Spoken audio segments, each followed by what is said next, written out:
Hello there, welcome to our channel Tutorial Guru again. Hope you are doing fine. I'm back with another tutorial video, and today I'll be showing you how to redeem the slide codes on the slide game itself.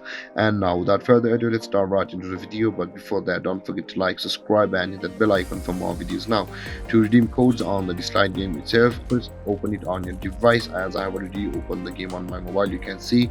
And after opening the slide game, on the top left corner of your screen you can see your profile game icon. This is this one where I'm tapping, and let's go back and first pull and tap over there, and after tapping you can see this kind of interface where you can see the settings button on the bottom right corner of the screen. Tap on settings, and after that you can see this kind of interface where you can see the services just beside the settings in the green on the upper section of the screen.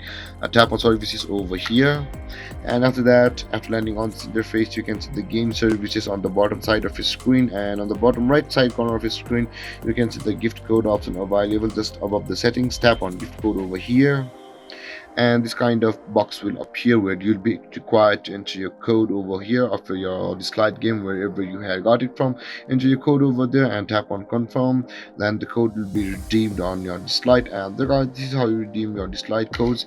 And if you have any confusions or questions regarding the topic, don't hesitate to comment in the comment section below, and don't forget to like, subscribe and hit that bell icon for more videos. Thank you for watching.